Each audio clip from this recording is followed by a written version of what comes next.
Alex, and I have a YouTube and also Instagram, LoveSugarShow. So I want to thank you for coming and joining this awesome channel and Yeah, doing thanks this. for having me.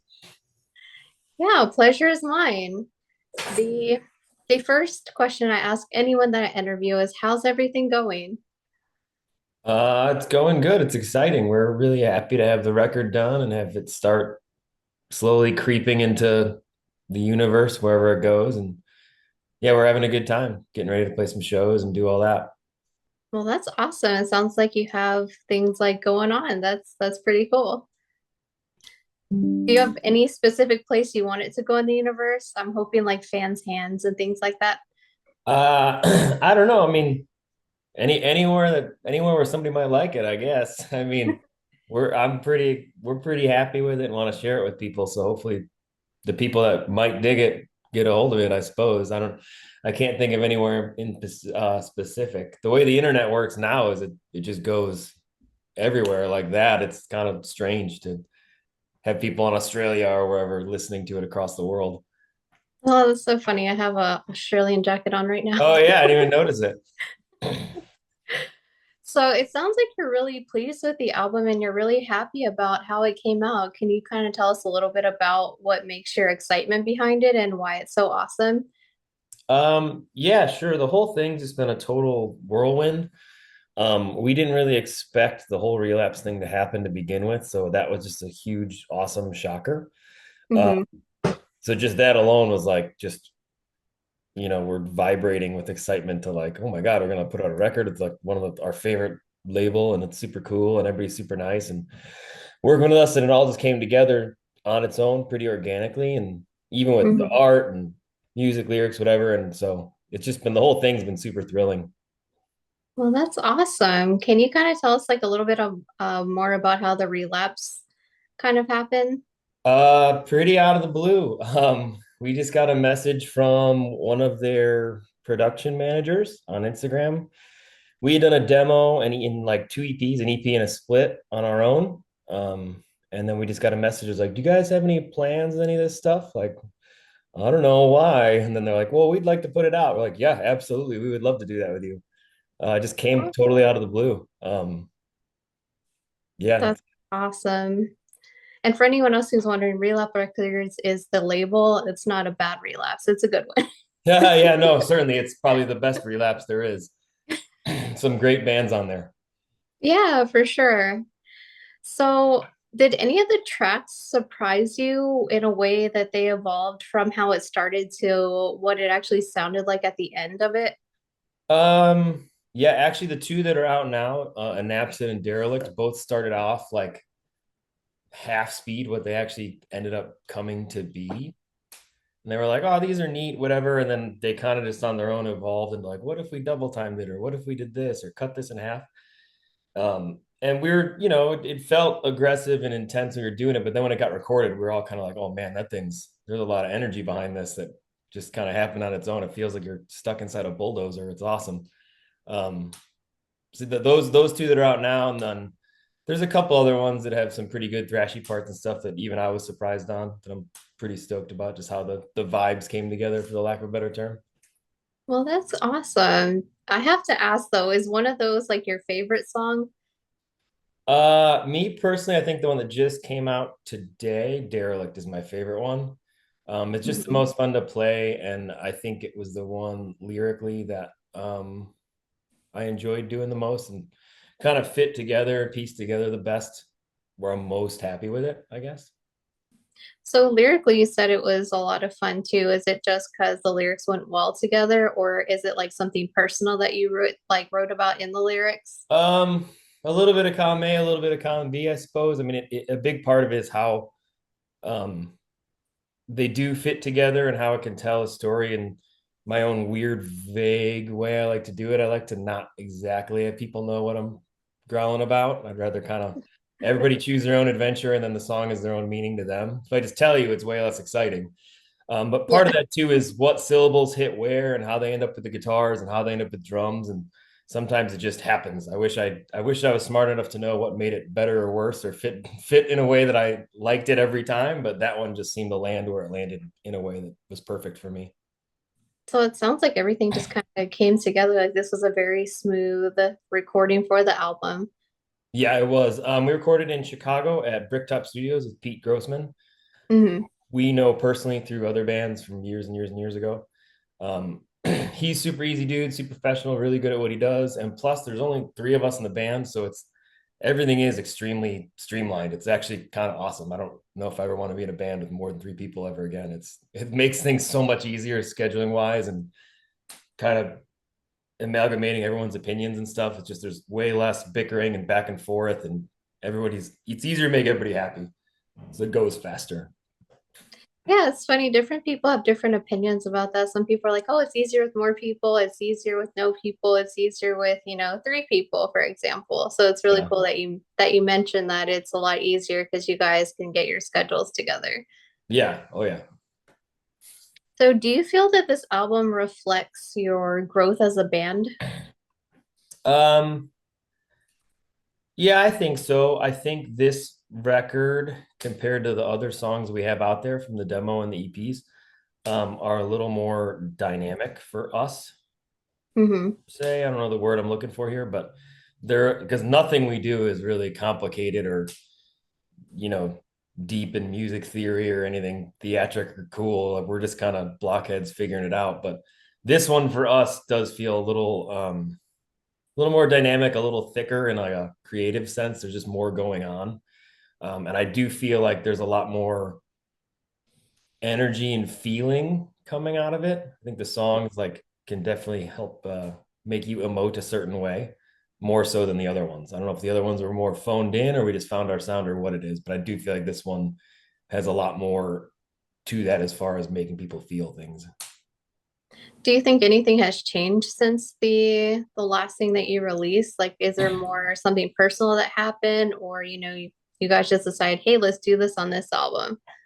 Um, I think it kind of just we found our own sound or the way we like to do things. It finally like clicked in together where we were like all on the same page versus when I think when a lot of people start bands, you're like, one guy's trying to sound this way and another guy's trying to sound this way. And then it's like, well, that does sounds too much like this, and I don't want to sound like that. And like I think a lot of that stuff like started stripping away and just like what we wanted to do just kind of was coming out. And it was like, all right, cool. Like we don't have to too much to sound like X, Y, or Z. Like that kind of the beginning ethos of the band and what we wanted to be like started trickling away and just naturally became what it is, I guess, Mm-hmm. for lack of a better way to put it. Is there like any sort of theme that will be seen on this album? Um, yeah, I mean, it's all kind of rooted in like apocalypse, Armageddon, end of the world type shit. I mean, pretty typical. I mean, it's all broad spectrum, and then it branches off from there. Choose your own adventure from whatever you want. A lot of it's about um I mean, for in the most broad spectrum possible, like the human race is just we're not very nice to each other and we're not very XYZ, and all the while we're walking on this like incredibly fragile thing at the top of the animal kingdom somehow, just because we have like thumbs and like a prefrontal cortex to come up with funny ideas like a fucking phone and electricity and all those things. And it's Right. we have all these things, but you look at the rest of the world, like wildlife and everything that's around there, and it's like compared to that, without our thumbs and our trinkets, like we're just soft, pink, useless critters. You know what I mean? So it's like we're really standing on a glass house. You know what I mean? So a lot of it kind of starts with that kind of theme. Yeah, that's one thing I love about metal is I feel like there's always like deeply meaningful lyrics. Not like, I mean, there are other bands that sing about things that don't matter, and that's cool too, but I love that about metal. Like there's something deep in it. Yeah, we try. I try to like take some pretty. It's metal, so you try to do scary things or dark things, but I try to keep them as like pretty realistic as I can. I mean, Hmm. I'm not bright enough to write anything super theatric or tell some wild story. And there's no point in singing about, zombies and butchering people and this, because there's already a cannibal corpse and a dying fetus, and they do it better than everyone. So Yeah. I'm not going to try to keep up with those guys, certainly. So it kind of worked out to just do things the way we do, like a very Cro-Magnon approach to what we're doing, keep it simple and vague and go from there. Hey, sometimes that's the best way to do it. Yeah, it makes it a lot easier, and hopefully, yeah, No like stress and staying up at night thinking, how's this album gonna come to be? We'll just let it be how it is. yeah. I don't think I don't think any of us have it in us to tell any stories or paint some big musical opera. Just this is what we have, and we go with that. So talking about stories, were there any unexpected like challenges or moments of inspiration that kind of shaped the direction that you're going or that you went with this album? Um, a big thing that shaped it a lot. I write a lot of the songs by myself or with the bass player without the drummer around, and then I use drum loop software, essentially like a high speed drum machine, like to just to like demo the songs at home, and then I'll give them the drummer and let him do his thing. When we Hmm. decided we were doing the record, he started playing to a click track in his ear, and he was like, "I don't know if I want to do this." I'm like, "Well, you should. It's like the professional thing to do." And something happened when he started doing that, and his drumming just took off. Like Oh wow. so, like when we started practicing for the record, it was like this guy is an animal. Like what happened? Like everything's just like elevated, and I feel like a lot of the energy and vibe and some of the speed and heaviness is like it's really coming from him because most of the guitar riffs are they're pretty base level stuff. Like I'm not doing anything. I'm definitely not making a new mold or taking a new path. I'm just writing his heavy, simple riffs. And I really think anything special that comes out of it is a lot of what our drummer's doing. And I don't know what changed besides that click track or what he did, but he just took off. Wow. Is there a reason why you kind of did it with the bass player and kind of like left the drummer out of it? Wasn't it an intentional thing or? No, I mean I do a lot of it by myself, but part of the reason is the bass player lives like a mile from me, and then the other Okay. part is we're just all super busy dudes, and if we tried to be all together to write every time, like everything, it just would never happen. And the way I write songs too is like I go over things like over and over and over to the point of it's like agonizing and change them so many times.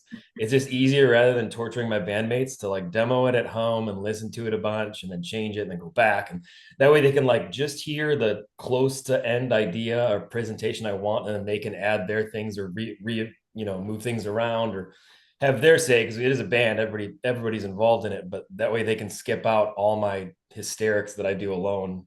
Like I have all this. Well, no, I fucking hate all that. Like, and it's too much back and forth. So I try to do all that just on my own, and it's easier to do it on my own time at my pace because we're all working insane schedules and super busy people. Well, that's awesome. You just torture yourself instead of everyone. Yeah. Yeah. And then I give them this thing like, oh, this is great. I'm like, yeah, I was going fucking crazy for a week and a half, but sure. Yeah, it's great. So, how did the creative process start for you? Um, we all played in different bands that I don't think were scratching the itch for us entirely. Will, our Hmm. bass player, plays in a band called Indian, the doom metal band. Our drummer sings in a punk band called Home Invasion, and I play in a hardcore band called The Killer. Um, Hmm. all of us really have special places in our heart for those bands, but it's like we would kind of be together, listening to music or hanging out or doing whatever, and be like mentioning the things that we weren't getting from our respective bands. It's like, what if we just took all those things and made it a band? And then everybody's checking all the boxes they want. So it kind of just started like that, like just all listening to the same bands. Like, why are we all listening to Skinless and Dismember together all the time? But we're all three of us are in bands that don't sound like that. Why don't we just do that? And then we're not like wanting something else while playing with them. You know what I mean? Right. That's not dogging on other bands. We all love our other musical endeavors. This just stemmed from what we thought was missing, and that's where that creative process kind of stemmed from. Were you guys friends for a long time, or do you guys just meet sometime and they're like, hey, we should start a band together? Yeah, I know our bass player through motorcycles. We're really into like vintage Harley Davidsons. I've known him for probably 10 or 12 years. And then our drummer I've known through the punk and hardcore scene since we were pretty much in high school. And so like 20 years. Wow, We've that's a all little been while. floating around the music scene together for forever. Well, that's awesome. So your sound is like a raw energy that feels really timeless and very, I feel like Thank different. you. Like it feels really raw. How do you create something that feels fresh and modern, but still keeping that raw and just, like you said, energetic sound? Um, I Yeah, I wish I could give you some music theory, in-depth, wild existential answer, but I think I just kind of all of us really, not just me, but I think we just really, really, really try to not overthink things or try to Hmm. sound like anything else and just write what we dig, and then just I think we all nitpick in a way each other that we just never, whatever song we have, we try to never be bored, if that makes sense. Not that other bands are writing boring songs, but like, we'll have this awesome breakdown, this intro, and like, what do we put here? Like, I don't know, just some filler and I'll sing over it. Like, well, fuck all that. Let's keep playing with it until all three parts are equally fun. So someone's not like listening to it like, oh, this breakdown's awesome, but just wait a minute. Like, well, I don't want anybody to listen to what we're listening to and be like, just wait, it gets cool. Like, well, let's just try to make it cool the whole fucking time. Um, Right. it sounds simple, but I think that's kind of just all we're doing, and it kind of accidentally keeps happening in an okay manner for us. We're happy with it. I don't know.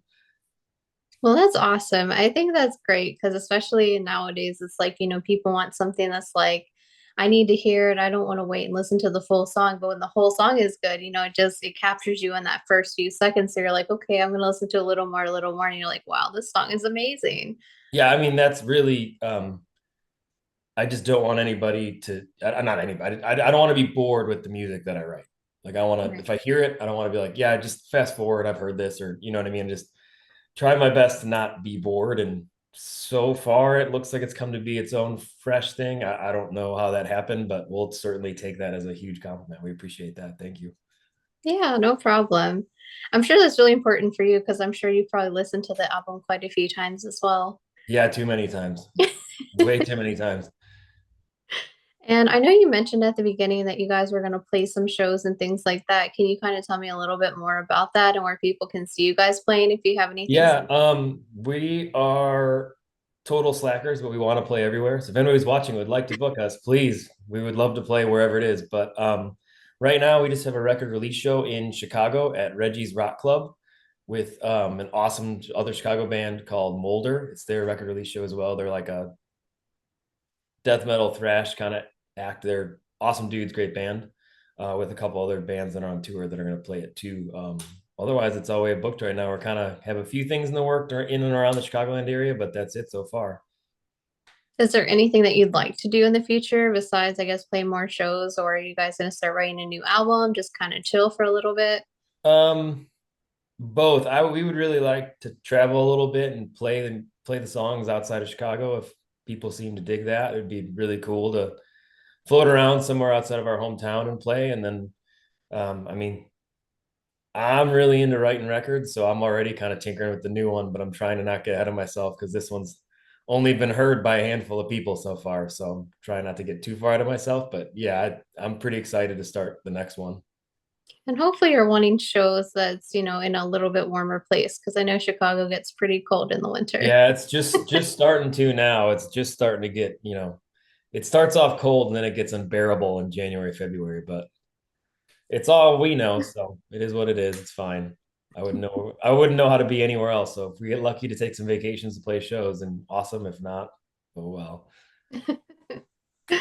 So I know we talked about the album and how it just kind of seemed like everything like fell into place for it, but was there like a hardest song that was to write or, to compose or anything like that?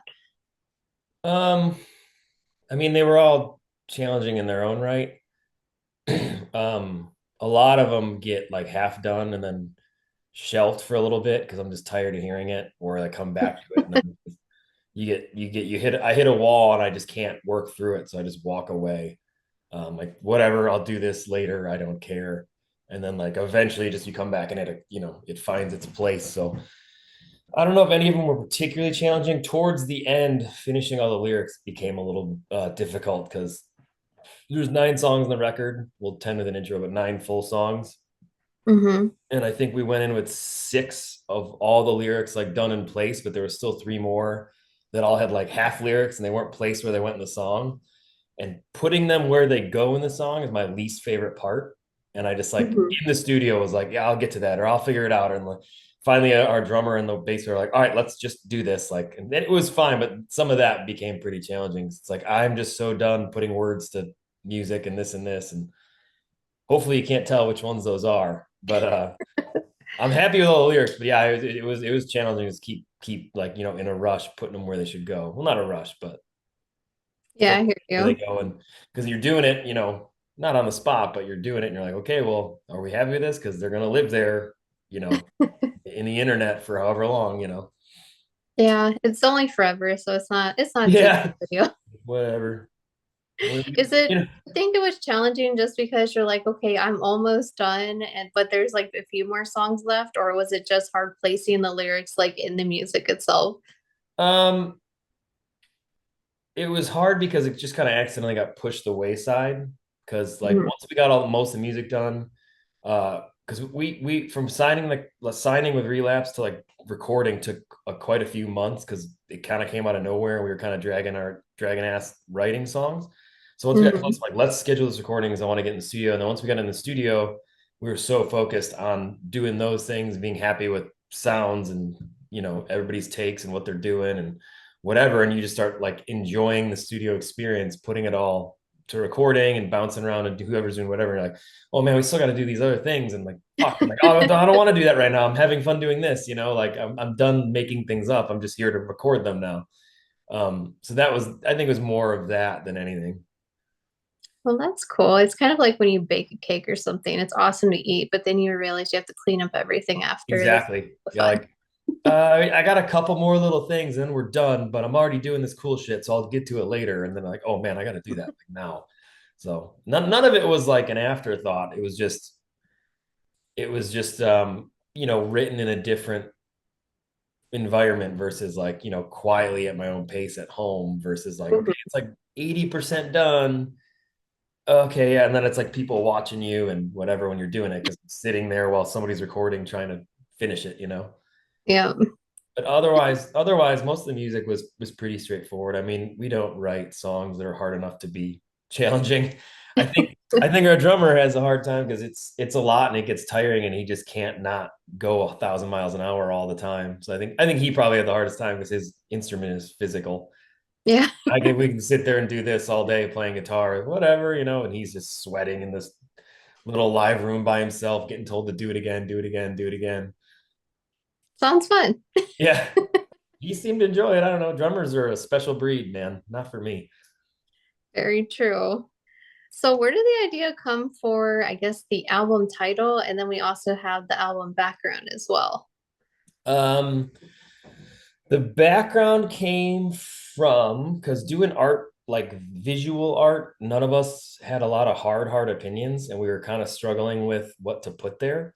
And the first person we approached was a tattooer at one of our friends' tattoo shops whose art we just really dig. This dude, Dan Gardea.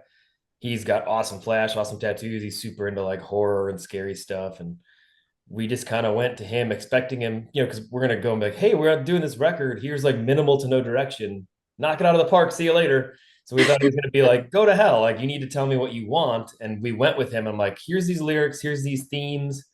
Um, this is kind of the art we've used before. These are the things we like. This is kind of feelings we want from it. Like, we want people to be uncomfortable looking at it and like a real sense of uncomfortable, not just like, an axe murderer uncomfortable, like an actual, that's why we always stick to like animals and darkness and claustrophobia and things like that, where it's like those are actually fucking scary things. Yeah. Um, and we did it, and he had drafts like two or three, one of which was essentially what the cover is done in like a week. And we're like, yeah, do that. And just all we really said is like a couple changes. And we showed him some other artists we liked. Like we got this guy's style and this guy's style, but we want it to be, your way because we're paying him for him. Uh, Right. and just told him, like keep it kind of earth tony and make sure when you look at it, it makes you feel a little uneasy, constricted.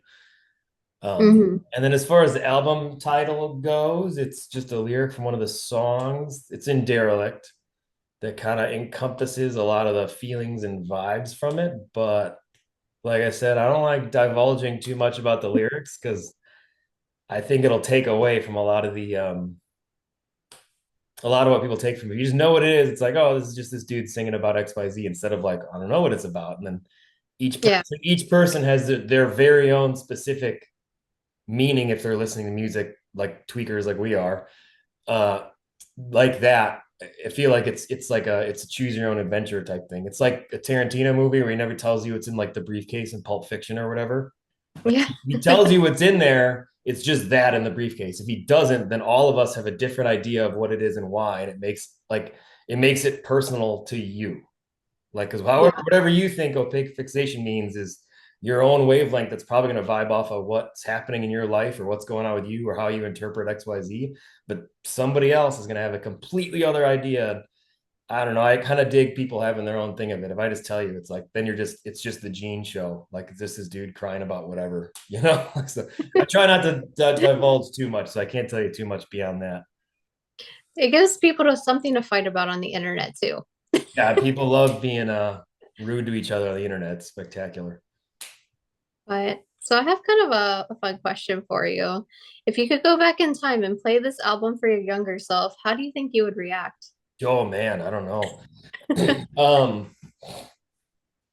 I was a pretty goofy younger self. Now, I'm a pretty goofy adult, but I don't know. For me personally, I think I'd be pretty blown away because I feel like this album sounds very I don't know, when you get heavy stuff like this, it sounds very grown up to me. And I was Hmm. a goofy kid into Slayer and punk rock and all that stuff.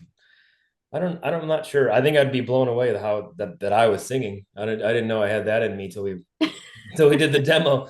Um, yeah, I don't know. I think I'd be just blown away on by little kid stuff because when you're little, you want to play guitar and be in bands, and you have these dreams of being XYZ that you never think are gonna happen because you're sitting at home trying to play The Trooper by Iron Maiden just all poorly and shittier Metallica songs. And you're like, never gonna happen. And then you just wake up and you're 40 writing death metal songs. So I think I'd be pretty blown away by my older self. Like, wow, I have an awesome future ahead of Yeah, me. but like, man, I'm a loser, but at least I wrote a cool song. So, for a wrapping up question, is there anything you'd like to share with your fans? Maybe any final messages to them? Uh, I mean, we're definitely not bright enough for any like deep messages to anybody. I just hope people, you know, check it out. If they like it, cool. If they don't, thanks for checking it out. We had a good time making it, so I'd like people to check it out. Well, I want to thank you again for doing this interview. For anyone who's interested, Opaque Fixation does come out on November the 15th. Again, it is through Relapse Records, the good relapse, not the bad one. And I will leave a link in the video and you can just click on it and pre-order it and get yourself a copy. I listened to the album and I would definitely say it's one to add to your collection. Awesome. Thank you. All right. Well, thank you for doing this interview and have a good rest of your night. You too. Thank you much. Appreciate you.